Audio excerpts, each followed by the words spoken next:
Monseigneur Joseph Nafa, bonsoir. Vous êtes évêque de l'église maronite au Liban. Votre diocèse est donc celui des fameux cèdres du Liban. Vous êtes visiteur patriarcal pour les pays du Golfe. Vous êtes déjà intervenu d'ailleurs ici à Dubaï pour notre communauté francophone. Docteur en théologie biblique de l'Université grégorienne de Rome, vous enseignez les matières bibliques dans plusieurs universités au Liban et ailleurs dans le monde. Vous allez nous parler ce soir de l'appel du prophète Isaïe et de quelle façon les différents prophètes ont répondu à cet appel à travers l'histoire du peuple de Dieu. Je laisse la parole à Claire Guittard qui va maintenant nous lire Isaïe 6, 1, 8. L'année de la mort du roi Osias, je vis le Seigneur assis sur un trône très élevé, et les pans de sa robe remplissaient le temple. Des séraphins se tenaient au-dessus de lui. Ils avaient chacun 6 ailes, 2 dont ils se couvraient la face, 2 dont ils se couvraient les pieds, et 2 dont ils se servaient pour voler. Ils criaient l'un à l'autre et disaient « Saint, Saint, Saint est l'Éternel des armées, toute la terre est pleine de sa gloire. » Les portes furent ébranlées dans leurs fondements par la voix qui retentissait, et la maison se remplit de fumée. Alors je dis, malheur à moi, je suis perdu, car je suis un homme dont les lèvres sont impures.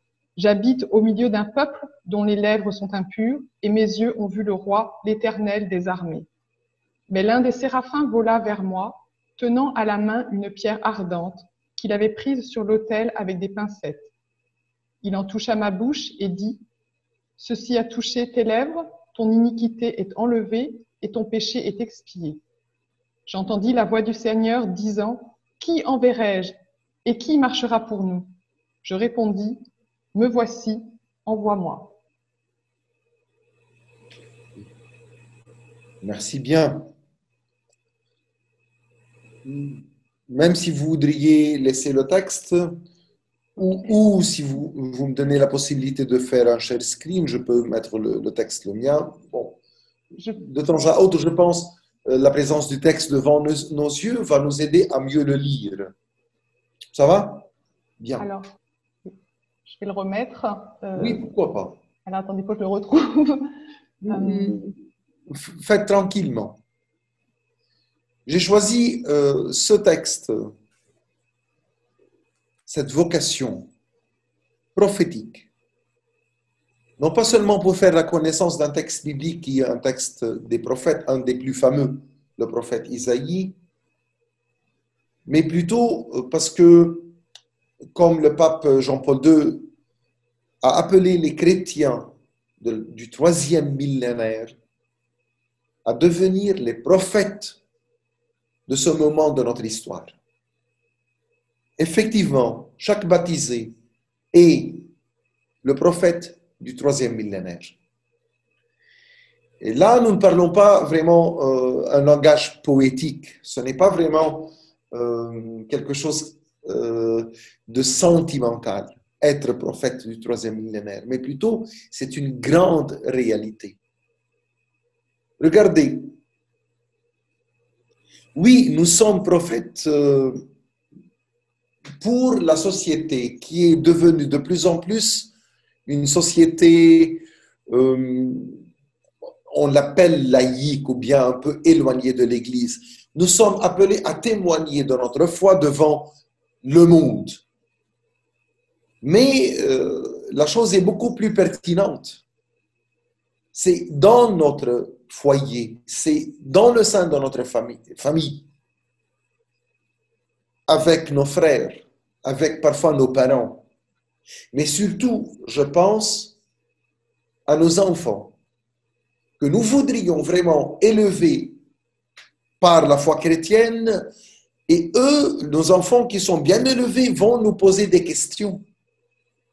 Parce que leurs copains à l'école, ou bien même leurs amis, ne sont pas de cet engagement chrétien, et alors nos enfants eux-mêmes sont interpellés chaque jour par la pointe d'interrogation sur leur foi.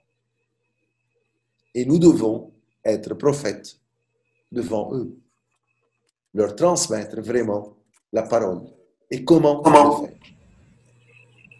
Mais je vais aller un peu plus loin. Nous sommes au 3e millénaire, appelés à être des prophètes pour nous-mêmes. Je remercie le Seigneur parce que de nos jours, nous sommes devenus vraiment des gens intellectuels, avec, dirais-je, une mentalité ouverte. Nous pensons les choses, nous sommes critiques, et cela est quelque chose de bien. Mais alors, les questions se posent à nous-mêmes. Nous les pesons. Et nous allons chercher des réponses. Pour pouvoir conserver notre foi, nous devons devenir aujourd'hui les prophètes aussi pour nous-mêmes.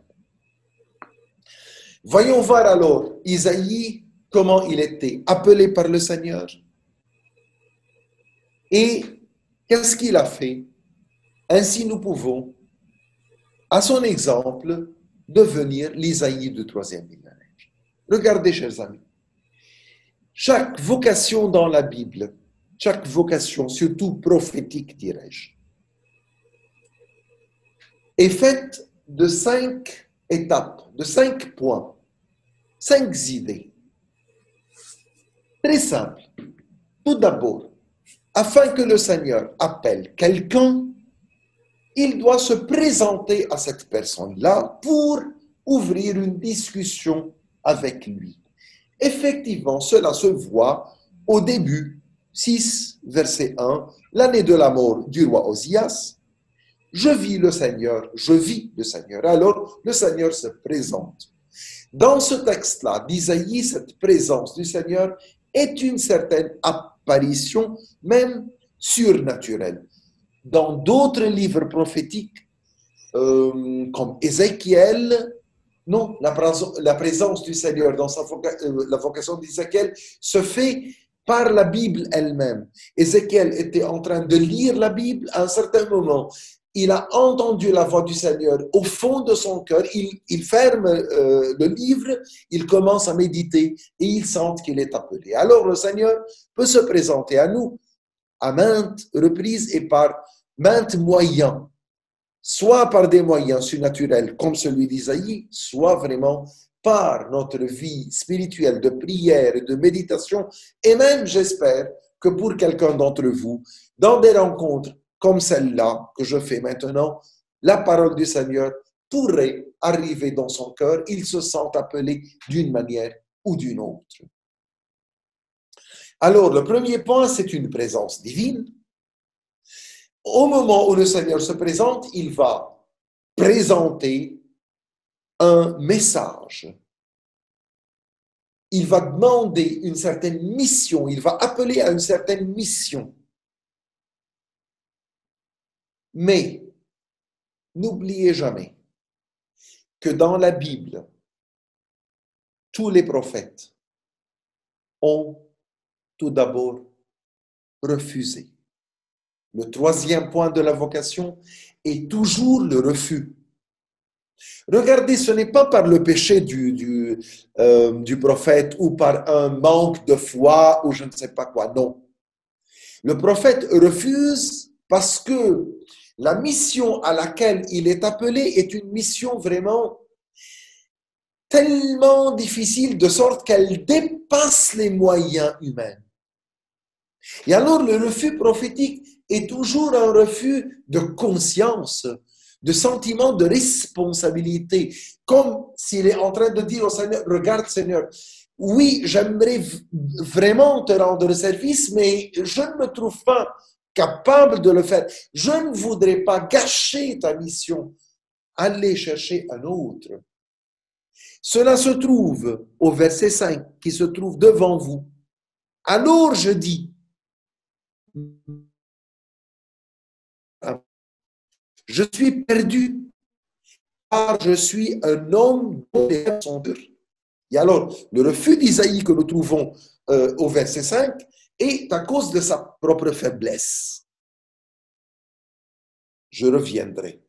Je continue les 5 points. Tout d'abord, il y a une présence divine. Après quoi, il y a un message. Regardez toujours, les prophètes ont eu peur. Et alors, nous aussi, que nous sentons vraiment un certain, une hésitation la plupart des fois dans notre engagement de foi, nous sommes des prophètes. Cette peur que vous sentez n'est pas contre le Seigneur. Elle est humaine. Et à laquelle le Seigneur est vraiment habitué. Dès les premiers moments, avec ses saints, prophètes et patriarches et les personnages de la Bible, tous ont eu votre peur et votre hésitation. C'est pourquoi nous trouvons dans l'évocation toujours une insistance divine. Il va insister, non, vous partez, n'ayez pas peur. Et cette insistance est toujours accompagnée d'un signe qui fortifie un peu la faiblesse humaine. Dans le texte, si vous vous rappelez, c'est dans les versets 6 et 7, il va prendre un charbon ardent de l'autel en le mettant sur les lèvres d'Isaïe pour le purifier. On va revenir et expliquer plus ou moins tout cela. Après refus et insistance, nous trouvons vraiment le départ. Me voici, envoie-moi. Nous avons vu alors un peu la structure de notre texte. Une présence divine, mission, refus, insistance et départ. J'ai fait cette structure pour délimiter le deuxième point qu'on n'a pas cité ensemble. J'ai dit, regardez avec moi, je reprends au verset 1, l'année de la mort du roi Osias, je vis le Seigneur. Ça, c'est la présence. Après quoi, il y a le message. Assis sur un trône très élevé, et les pans de sa robe remplissaient le temple, etc. Et les chérubins, tout cela, normalement, en lisant ce texte biblique, nous croyons que c'est comme une scénographie, c'est comme un décor. Non. Ce texte-là qui parle du trône et des chérubins n'est pas une simple scénographie, ça c'est le message. Pourquoi? Parce que notre texte est un texte de type apocalyptique. Ça, c'est un type, c'est un genre littéraire biblique. Vous vous rappelez, non, le livre de l'Apocalypse de Saint Jean. Il a le même style, des chérubins, ceux qui volent, qui entrent en scène, etc. Ce style est un style apocalyptique et c'est pourquoi j'aime toujours travailler avec des groupes ce texte d'Isaïe pour avoir même une certaine préparation, plus ou moins, à la lecture de l'Apocalypse de Saint Jean, que normalement les chrétiens en font une lecture erronée, comme si c'était le livre de la fin du monde. Ça, ce n'est pas notre question pour aujourd'hui, mais au moins, bon, voilà, on fait une certaine ouverture. Alors là, vous voyez que dans ce texte, quand on parle des anges et des chérubins, c'est pour donner un sens, pour donner un message qu'on doit déchiffrer ensemble. Ça, c'est le texte apocalyptique. Ce sont des icônes, des images, une après l'autre, mais qui font un sens. Voyons voir de quoi s'agit-il. Maintenant, vous êtes prêts vraiment à la lecture, appel sémantique, c'est-à-dire verset par verset un tout petit peu de notre texte. La première partie du verset 1, c'est un contexte historique. Effectivement, Isaïe est en train de nous raconter pourquoi le Seigneur l'a appelé. Quelles étaient les circonstances? C'était l'année de la mort du roi Osias. Ça veut dire quoi? Regardez, à la mort du roi, normalement, nous avons toujours un désordre complet dans le pays. effectivement, l'histoire nous raconte que le désordre qui a eu lieu en Israël était assez grand, de sorte que le pays est divisé en deux. Effectivement, nous avons les deux royaumes, le royaume du Nord et le royaume du Sud, Israël divisé en deux royaumes, qui a causé à la fin la destruction de tout le royaume d'Israël pour arriver à ce que, je pense, vous avez entendu parler de l'exil en Babylonie. Alors, c'était vraiment la destruction, non pas seulement politique, mais effectivement, puisque le royaume était divisé en deux, c'est parce que les Juifs de ce temps-là ne s'aimaient pas. Ils voulaient chacun son bien, au détriment même de son frère, de son copain. Et c'est pourquoi toute l'histoire de salut était en danger. Vous savez que notre mission, la Bible enseigne l'amour, l'unité. En face de toute division, le Seigneur trouve que toute histoire de salut n'a plus de sens. Jésus ne s'est pas incarné pour faire une visite à notre terre. Il est venu à nous rendre un. Si nous ne sommes pas un, ni son incarnation, ni sa mort, ni sa résurrection n'a un vrai sens. Et alors, là, devant ce point assez difficile qui est la division de la communauté, Dieu intervient. Je vis le Seigneur. Isaïe qui se préparait, qui était un jeune à ce moment-là, un jeune qui se préparait à devenir prêtre dans le temple de Jérusalem, il était, dans ce texte-là, à Jérusalem, au temple, il était en train de prier, peut-être à méditer un peu la situation du peuple et du royaume d'Israël qui est divisé. Avec cette amertume de sa prière, il a eu cette vision, la vision du Seigneur. Et le message de Dieu commence. N'oubliez pas, comme j'ai dit, Isaïe était ce qu'on appelle un séminariste, quelqu'un qui se prépare à devenir prêtre. Jeune, il n'est pas encore prêtre, plein d'enthousiasme vers la mission. À ce moment-là, lisez bien. Je vis le Seigneur assis sur un trône. Mettez-vous un tout petit peu à la place d'Isaïe. Si vous entrez à l'église et soudainement, il y a une grande lumière qui vient, qui émane de nulle part, et vous voyez avec vos propres yeux Dieu lui-même. Est-ce que vous êtes content ou vous êtes triste?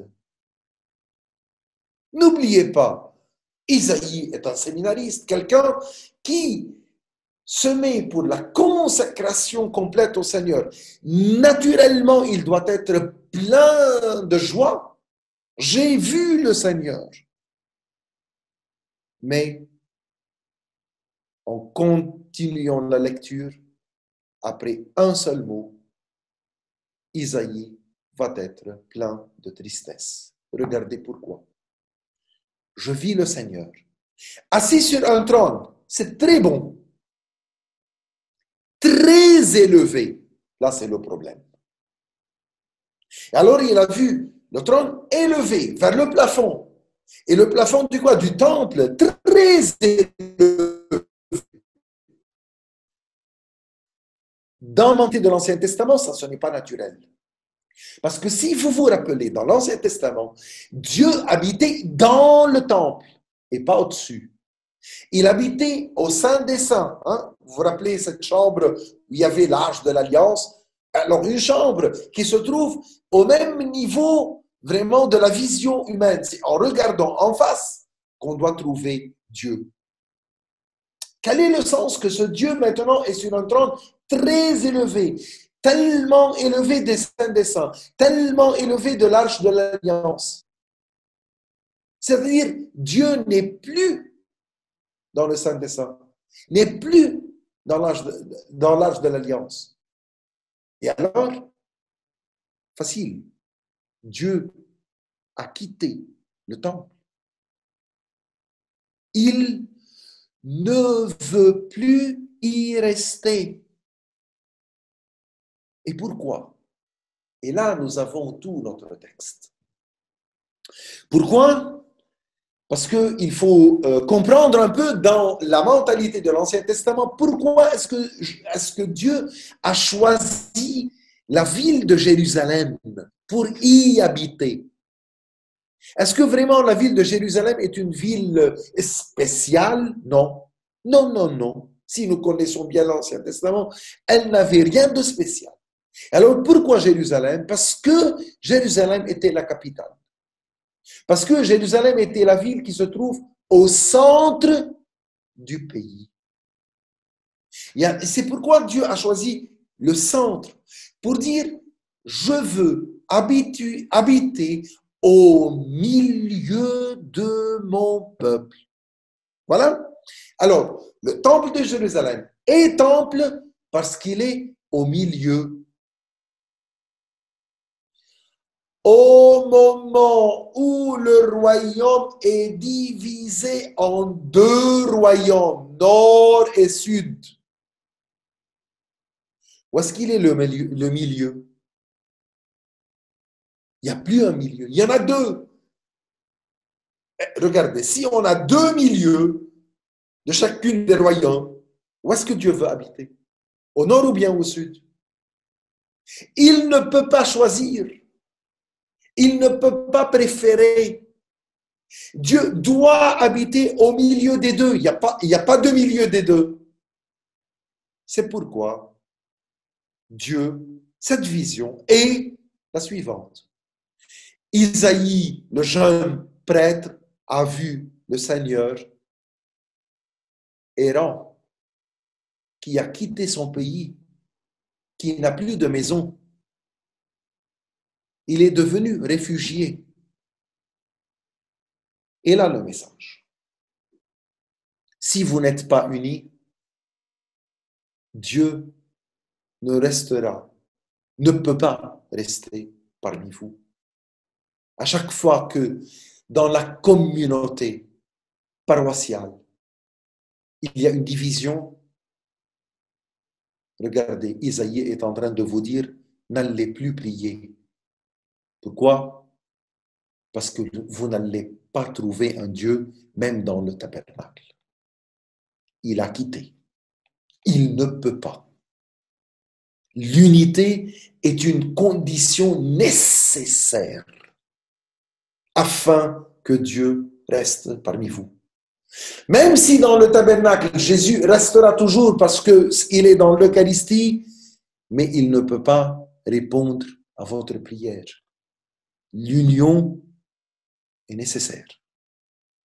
Nous allons continuer à avoir vraiment le message qui est le plus important. Même si au foyer, entre les mariés, si nous sommes divisés, si nous nous disputons ensemble, ne demandez pas l'aide au Seigneur. Il ne peut pas le faire. On peut se séparer par amour et ne pas convivre en se disputant. L'amour est la chose la plus importante. Et voilà. Oui, mettez-vous à la place d'Isaïe, vous comprenez maintenant la difficulté dans laquelle il est en train de vivre cette présence. Dieu est en train de quitter. Isaïe est terrifié. Regardez le message comme il est beau. Et les pans de sa robe remplissaient le temple. Sa robe, non, une longue robe, à la manière même arabe que vous trouvez même à Dubaï, non, chez les gens des Émirats, hein, cette robe longue, on l'appelle en arabe, non? Et alors, les pans de sa robe, regardez, remplissaient le temple. Tout d'abord, le Seigneur est en train de dire, je ne veux pas quitter le temple. C'est contre ma volonté. Je suis obligé. Mais je voudrais y rester. Et alors là, nous comprenons quel est vraiment le message dit à Isaïe. Va unir mon peuple afin que je retrouve ma maison. Aide-moi à dormir dans ma chambre. J'ai besoin de toi, Isaïe, afin d'y rester. Je ne veux pas quitter. Mais je ne resterai qu'à une seule condition. Regardez, les pans de sa robe emplissaient le temple. Le temple symbolise quoi? L'église, notre paroisse, Sainte Marie. Elle symbolise la communauté tout entière. Et pas une parcelle, pas la moitié. Et vous regardez, les pans de sa robe remplissaient le temple. Il est en train d'embrasser la communauté. Aimez-vous les uns les autres. Je reviendrai. C'est ma volonté. Voilà. Et il continue à donner à Isaïe, dirais-je, les ingrédients de sa mission. Comment il doit faire? Qu'est-ce qu'il doit faire? 2, verset 2. Des séraphins se tenaient au-dessus de lui. Regardez, commençons par le mot séraphin. C'est une famille des anges. Nous avons les archanges, nous avons les anges normaux et nous avons les séraphins et les chérubins. Chaque fois dans la Bible que nous avons la présence des séraphins ou des chérubins, cela indique un moment dur, de danger. Les séraphins et les chérubins, on les appelle, selon le symbolisme biblique, les bodyguards, qui font la défense. C'est pourquoi nous trouvons dans la Bible que les séraphins ont 6 ailes afin de voler rapidement, pour entrer en scène rapidement. Si vous vous rappelez, les chérubins avaient des yeux un peu partout, devant et même arrière, parce qu'ils doivent tout voir, parce que nous sommes vraiment dans le champ de la bataille. Ça, c'est sur le plan vraiment symbolique. Et alors, ça indique un danger. Dieu est en train de dire, votre division est dangereuse. C'est pourquoi j'envoie les séraphins. Mais regardez. Des séraphins se tenaient où? Au-dessus de lui. Lui, Dieu. Si vous vous rappelez dans la Bible, normalement, les anges, même les archanges et même les séraphins et chérubins ne se tenaient jamais au-dessus de Dieu. C'est toujours au-dessous. Ils tenaient le trône. Ils portaient le Seigneur sur les épaules. Là, nous avons une autre vision. Ils sont au-dessus, là-haut. Pourquoi au-dessus? Tout près de quoi? De sa tête. Voilà. Reprenons un peu les films que nous voyons sur la télé, hein? Les films action, là où nous avons un bodyguard qui se trouve vers la tête de son patron. Cela indique que le patron est en danger. Cela indique que la vie propre du patron est en danger. Il est en train de défendre le patron qui est en péril de mort. Est-ce que vraiment Dieu est en péril de mort?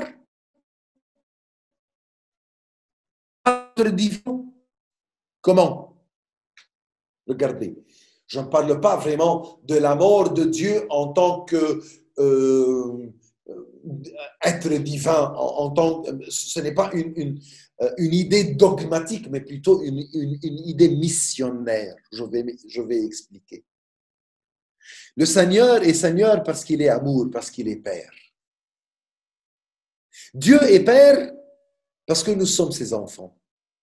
Et alors Dieu se réalise en lui-même. Il fait vraiment sa joie est d'avoir ses enfants avec lui, nous. C'est pourquoi il a choisi le peuple d'Israël.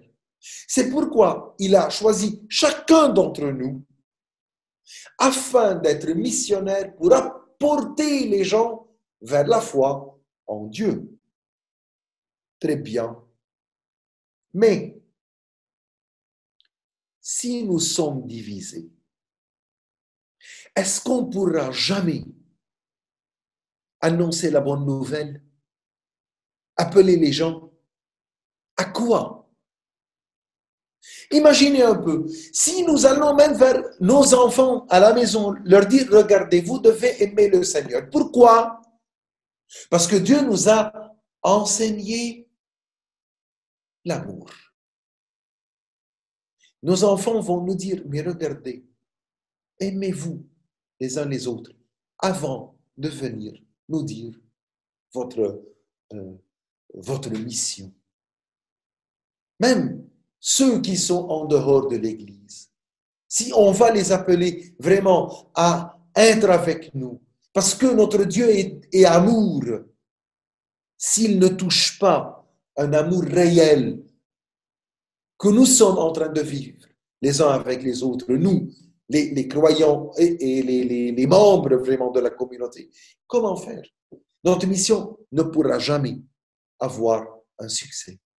Et c'est pourquoi Dieu est en train de nous dire, si vous ne conservez pas l'amour et l'unité, je perdrai tous mes enfants. Donc j'attendais que vous allez me les apporter. Je les ai perdus. Et c'est pourquoi j'ai perdu vraiment mon caractère de père. Et cela me tue. Je suis en danger. Comment conserver l'unité? Comment reprendre l'unité? Ce sont les séraphins qui vont nous l'expliquer. Effectivement, ces séraphins sont bien, décrits dans ce texte. J'ai dit, regardez, ces séraphins sont les bodyguards de Dieu et même de l'Église. Et vous savez que tout bodyguard a nécessairement une arme, non? Et comment faire?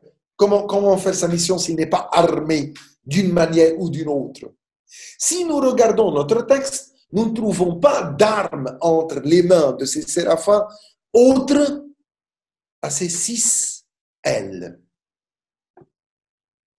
3 paires d'ailes, 2, 2 et 2. Et alors, c'est les séraphins qui nous disent, regardez, vous voulez vous armer de quelque chose, faites comme nous. C'est par ces ailes que vous pouvez vraiment être munis d'une certaine force. Voyons laquelle.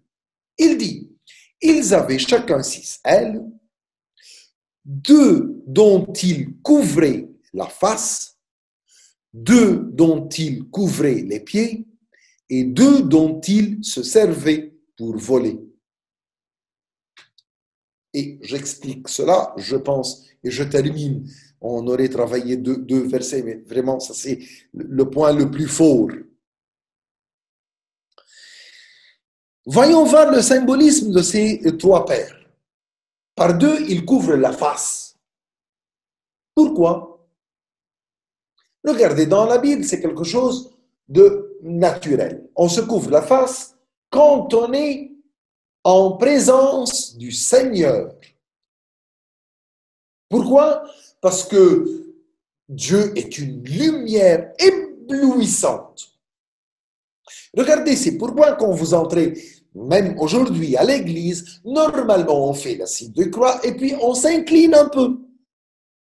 Quel est le symbolisme de ce fait de s'incliner?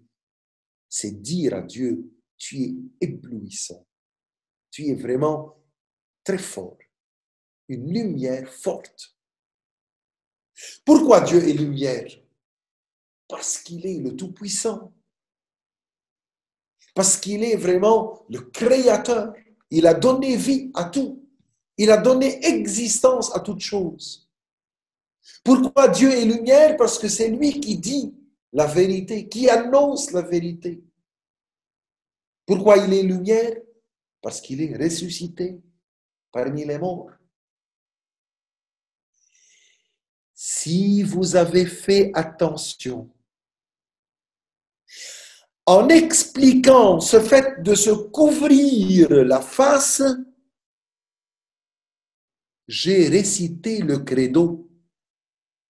Rappelez-vous du credo, non? Je crois en un seul Dieu, Dieu Tout-Puissant, Créateur du ciel et de la terre, qui s'est incarné en Jésus-Christ, mort et ressuscité, etc. C'est pourquoi ce fait de couvrir la face par ces deux ailes symbolise le credo, croire. Cela symbolise la théologie, et si vous voudriez même la théologie dogmatique. Je crois en quoi? Oui. Est-ce que la foi, non, pardon, est-ce que le credo, est-ce que la théologie est une arme? Oui, bien sûr. Est-ce qu'elle donne force? Oui, bien sûr. Je vais vous dire pourquoi. Regardez. Oui, on peut être croyant et même saint sans entrer tellement dans les discussions théologiques et dans les formations que peut-être dans la paroisse il nous présente. Oui, oui, ce n'est pas une condition pour entrer au royaume des cieux, pour être sauvé. On peut être sauvé par une foi simple avec le Seigneur, oui. Mais si nous avons une foi simple, à chaque moment que nous sommes interpellés par les questions de nos enfants, de nos frères, de nos copains et compagnons, notre foi ne pourra pas résister si elle ne trouve les réponses adéquates. Oui, nous sommes sauvés par notre foi en Jésus-Christ, mais cette foi en Jésus-Christ est sauvée à cause de la connaissance. C'est pourquoi nous ne pourrons jamais devenir prophètes du 3e millénaire qu'à condition d'être bien formés, de poser les questions. Et même je dis, à la fin de cette rencontre, parmi vous seront les prophètes, ceux qui vont oser poser leurs questions, même si ils ont un peu, parfois, honte de les poser. Qu'est-ce qu'ils vont dire si je pose cette question? Posez-les. C'est en comprenant. C'est en connaissant Dieu qu'on peut l'aimer. Oui, chers amis. Sans cette connaissance, notre foi serait toujours une foi en un inconnu. Et ce n'est pas un rapport fort. Et cela va continuer même dans les deux autres couples d'ailes. Par deux, il couvre la face, on a compris, ça c'est le credo. Par deux, il se couvre les pieds. Couvrir les pieds, c'est un symbole bien connu. C'est symbole de la chasteté, de la pureté. C'est se couvrir vraiment les organes génitaux, c'est-à-dire bien se comporter avec pudeur, avec prudence. Et alors, la foi est faite et d'un moyen de comportement. Ce qu'on appelle théologiquement la théologie morale. Chers amis, la théologie morale est celle qui nous enseigne qu'est-ce qu'un péché et qu'est-ce qu'une chose est légitime et licite. Est-ce que cela nous donne une force? Oui. Vous pouvez me dire, mais moi, j'obéis à tous les ordres de l'Église sans penser. Oui, je serai sauvé, bien sûr. Et qu'est-ce qui me manque? Être prophète. Notre foi chrétienne n'est pas une foi, excusez un peu le terme, à la manière juive ou musulmane. J'ai une législation, on l'appelle en arabe sharia. Alors, j'obéis, je fais. Non. Effectivement, le Seigneur ne nous ordonne pas des choses parce qu'il a envie de nous les ordonner. Non, non, non. Dieu, s'il nous dit une chose, c'est pour notre bien. Et alors, si je ne comprends pas le pourquoi, j'obéis, je fais, mais je ne comprends jamais quel est mon bien. Et quel est l'amour du Seigneur qui, par sa législation, est en train de m'aider d'être un pédagogue, d'être un vrai père, un vrai papa. C'est pourquoi le Seigneur me dit, regarde, essaye de comprendre. Qu'est-ce que je t'ai enseigné pour me connaître, moi, Dieu, ton Père et ton ami. Si on fait cela, on a compris notre credo et on a compris notre vie chrétienne, le troisième Père est bien clair. Et par deux, il se servait pour voler. Quel est le symbolisme de ce vol? De voler, tout d'abord, c'est un symbole de joie. Je vole de cette joie, je suis vraiment libre. Je sens que je suis tout puissant, plein de force, plein de vitalité. Et une vitalité, le fait de voler, est une vitalité de mission. Je vais annoncer.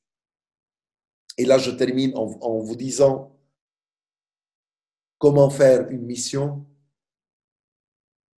Regardez, c'est tellement facile d'aller parler du Seigneur. Aujourd'hui, même sur Facebook, il suffit d'ouvrir et pour trouver toutes les images possibles de la Sainte Vierge et des saints avec des prières de n'importe quoi. Oui, oui, c'est bien, vous pouvez le faire. Je n'ai rien contre.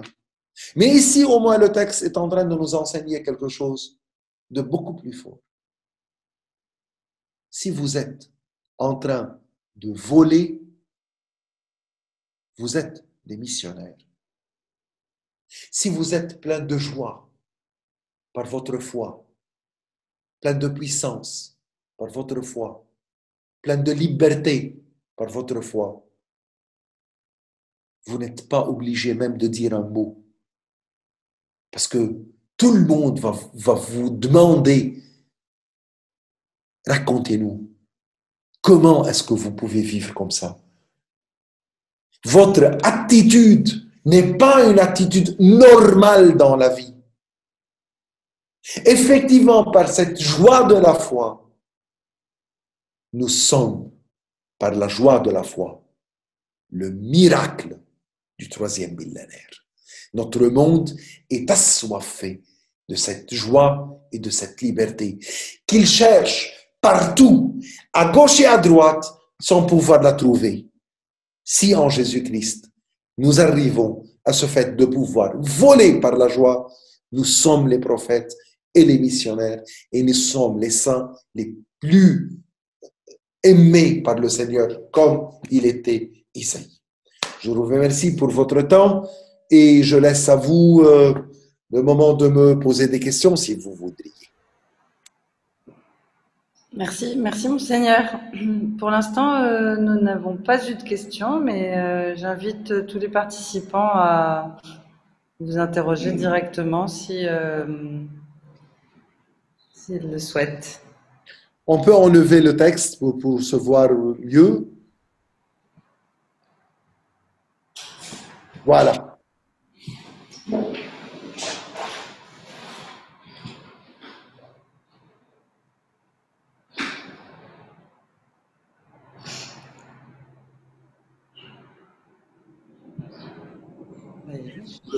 Nous sommes tous éblouis par le texte d'Isaïe. Ça me donne vraiment une bonne satisfaction. Vous m'avez surprise parce que quand j'ai lu le texte en amont, J'avais l'impression qu'il y avait juste le dernier verset d'intéressant. Et vous m'avez montré que ce que je n'avais pas bien regardé était le plus intéressant. Non, merci vraiment pour cette réplique. Ça, c'est, dirais-je, le point des textes apocalyptiques. Parce qu'on est en train de lire comme si c'était une scénographie. Ah, voilà, il y a des anges, ouais, oui, oui, ça va. Et puis on cherche quelque chose à la fin qui est tellement important, vraiment. Mais on gâche un peu tout le texte. Les textes apocalyptiques, ce sont des textes à méditer. Comme vous avez vu, icône par icône, aile par aile, point par point. Effectivement, même si vous aimez un peu l'art chrétien, on dit que l'iconographie byzantine, qui est plein de symboles, est née de ce genre apocalyptique. Par les couleurs, par les traits, par les points, on est en train de raconter un peu toute l'histoire. Et ici, et même si vous continuez la lecture de ce texte, effectivement, chaque point vient donner un autre point du message. On a posé le fond le plus important, effectivement. À suivre alors. Oui, pourquoi pas. Moi, j'ai deux questions, mon père, monseigneur. Tout d'abord, pourquoi est-ce que c'est un séraphin qui enseigne Isaïe alors qu'il n'est pas enseigné lui-même par Dieu, alors que Dieu parle à Isaïe à la fin et lui propose une mission? Oui, effectivement, merci bien. Comme j'ai dit, tout le genre apocalyptique est fait par iconographie, c'est-à-dire j'ai des images pour, pour souligner le message. Si Dieu va parler directement à Isaïe comme il a fait éventuellement à la fin, on aurait dit ça c'est un discours entre Dieu et Isaïe, normal. Le fait de faire apparaître un séraphin ou bien un chérubin est en train de dire à Isaïe, je suis venu avec mes bodyguards, je suis en danger. Oui, au début, Isaïe se rend compte que la division du peuple est un problème, mais il pense que c'est un problème national. Israël est en danger. Maintenant, Dieu vient lui dire, non, non, regarde, moi-même, en tant que mission divine, je suis moi-même en danger. C'est pourquoi, voilà, merci. Maintenant, vous comprenez le dernier mot. Me voici, envoie-moi.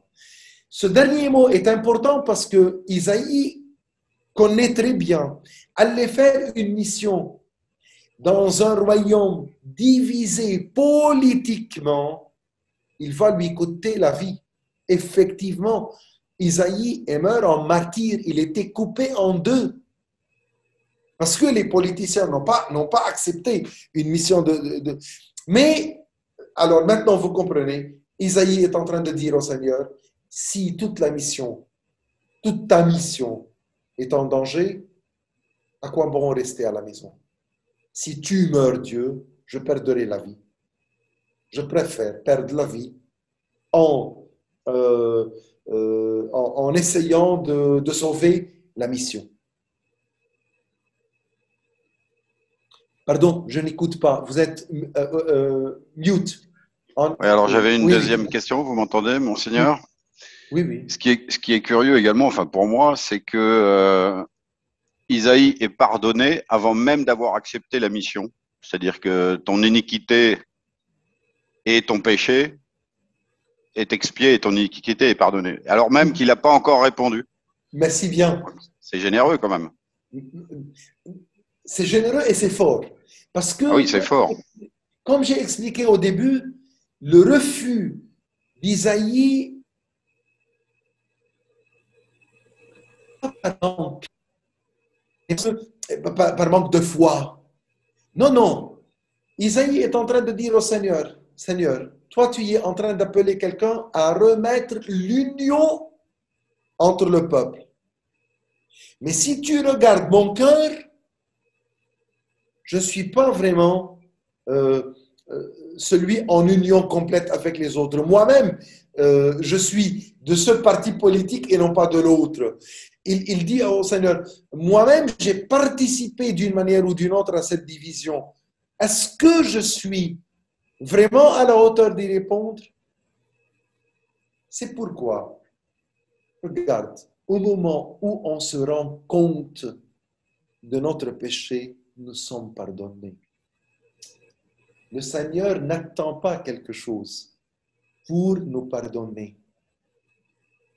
Il ne peut pas pardonner un péché duquel je n'ai pas fait attention. Parce que ça n'a pas de sens. Dieu n'est pas là pour te juger. Il est là pour te guérir. Si je ne dis pas « je suis malade », les médecins du monde ne peuvent jamais me donner un médicament. Au moment où Isaïe a dit devant le Seigneur « je suis malade », bon, ça va, prends. Et voilà, dans le texte, il prend le charbon de l'autel, le met sur ses lèvres. Il lui donne le médicament. Lequel? Charbon de l'autel sur nos lèvres, ça c'est l'Eucharistie. C'est la communion. Effectivement, dans l'ancien rite latin et dans le rite maronite, jusqu'à maintenant, nous conservons cette phrase en donnant la communion à chacun de vous. On dit corps et sang de Jésus-Christ donné à vous pour la rémission de vos péchés, pour la vie éternelle. Pour la rémission de vos péchés. Et alors, regardez, ce n'est pas que vous devez être sans péché pour communier. Vous devez être sans péché mortel. Je ne peux pas tuer 10 hommes et prendre la communion. Mais toute ma faiblesse, le remède est la communion. Ça reprend un peu le texte d'Isaïe. Si, oui, Monseigneur, très clair. Merci bien. Quelque part dans les textes de la liturgie maronite, il parle de Jamr al-Ghafira. La liturgie maronite est prise de 2 textes de l'Ancien Testament, pas toutes. Le sacrifice d'Élie sur le mont Carmel, qui se met à genoux en disant exauce-moi Seigneur, exauce-moi, que nous trouvons dans la messe maronite, et la liturgie de la communion est prise de la vocation d'Ésaïe. Ce sont les 2 textes piliers un peu de notre symbolisme liturgique.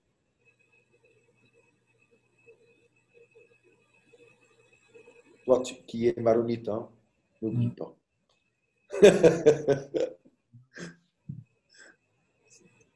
Nous avons des Libanais parmi nous, des Chalhoub. Là, je le vois. Elliot ou quelqu'un comme ça. Même si vous avez des questions à côté du texte ou bien de n'importe quelle chose, ou même pas des questions, si vous voudriez dire une chose, j'aimerais bien vous écouter. Si vous avez aimé ou pas, quelque chose qui a attiré votre attention. Non, moi j'ai une question sur Isaïe plutôt. Parmi tous les textes d'Isaïe, celui-là est le plus important pour vous? C'est le texte fondateur? Oui et non. Je commence par le non parce que vraiment tout le livre d'Isaïe est d'une grande importance. Pourquoi il est le fondateur? Parce que c'est la vocation. Ça, c'est le point de départ. Si on comprend le point de départ, voilà, la ligne logique succède. Hein? C'est pourquoi, normalement, quand je commence à expliquer un texte avec une communauté, normalement, je commence par l'évocation. Parce que ça, c'est le premier point. Et ce qui m'intéresse, c'est que je pense, en comprenant ce texte, si vous allez continuer la lecture de quelques textes d'Isaïe, en vous rappelant un peu quel était le point de départ, vous pouvez mieux les comprendre, les mettre, dirais-je, dans leur contexte. Mais le livre d'Isaïe est un livre qui a duré à peu près 6 siècles. C'est-à-dire, il était continué même après la mort de Isaïe. Ce sont les disciples d'Isaïe. Il y a une théorie qui dit que même les disciples d'Isaïe existaient au temps de Jésus-Christ. C'est parce que le livre d'Isaïe est clôturé en tant que livre saint après la mort de Jésus-Christ, c'est pas avant. Voilà. Cela a aussi une beauté, c'est que là, nous ne sommes pas en train de parler d'un Superman qui s'appelle Isaïe, mais plutôt d'une communauté. Isaïe, c'est toute l'école d'Isaïe. Et c'est pourquoi, en lisant ce texte, je peux dire c'est mon texte, parce que je peux aujourd'hui être membre de cette école par la simple raison de dire oui, je m'engage à cette théologie, à ce point-là, à cette vision-là.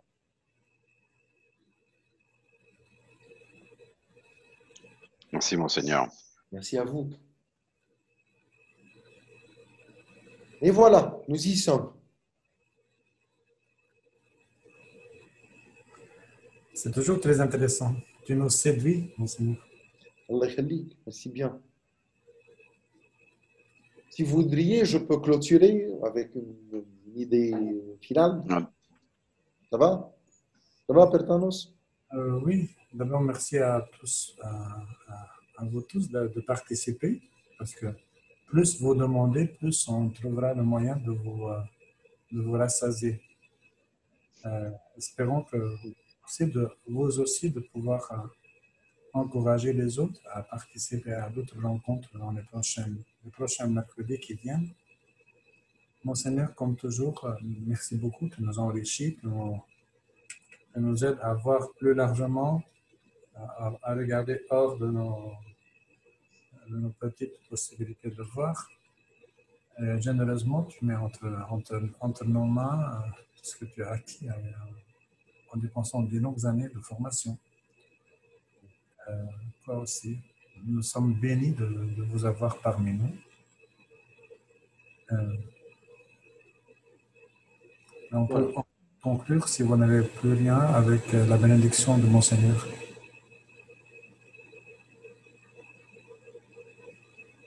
Okay.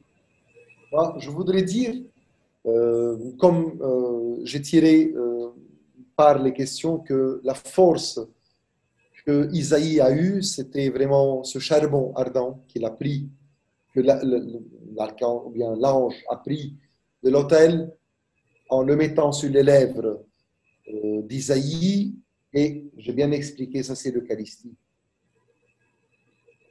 Je vous invite, et moi-même je m'invite, à faire toujours et chaque jour cette expérience d'Isaïe, la force du Seigneur qui se trouve dans l'Eucharistie. Regardez,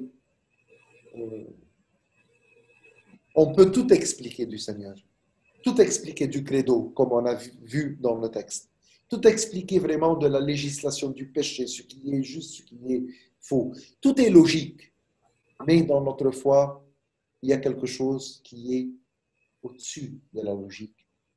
C'est la présence de Dieu en nous. C'est une chose que personne ne pourra jamais vous expliquer. Personne. Mais c'est une vérité assez grande, assez forte. Qu'au moment où on se met avec lui, il est avec nous. Il parle. Il est capable tant de fois, au moins avec moi, de mettre même sa main sur mes épaules. Je l'ai senti plusieurs fois. Et vous de même. Il est capable même de mettre à côté de moi et parfois d'être triste comme moi et d'être gai comme moi. Cette expérience est inexplicable. Mais elle est assez forte que si quelqu'un arrimé passe sa vie sans la faire, il ne pourra jamais goûter le paradis avant d'y arriver. Je vous invite à le faire. Croyez en sa présence personnelle avec vous. Il est là. Et cela va nous inciter surtout au moment où nous avons la possibilité de reprendre l'Eucharistie, de ne jamais vraiment faire tomber cette possibilité-là. Avec le Covid-19, nous avons passé un long temps être vraiment dans notre liturgie et dans notre messe. Moi, je fais, comme vous, les messes online, et à maintes reprises, j'ai dit à nos croyants ici au Liban, regardez, vous êtes fâchés que nous avons fermer les églises contre notre volonté, mais au moins, dans ce temps-là, nous avons tous expérimenté jusqu'à quel point l'Eucharistie est importante. Au moment où on est privé d'une chose, on découvre son importance. Alors, j'attends avec vous le moment où le Seigneur va nous donner la possibilité de reprendre notre vie normale et de faire chaque jour cette expérience d'une présence vraiment surnaturelle et assez forte dans la vie de chacun de nous. Et mille merci à vous tous. Que le Seigneur nous bénisse tous, avec nos familles, dans notre travail, dans notre mission. Nous sommes tous missionnaires, comme j'ai dit, même au sein de notre foyer, qu'on soit à la hauteur de ce qu'il nous a appelé d'être les prophètes de ce troisième millénaire. Et mille merci, Père Thanos, Delphine et tout le monde.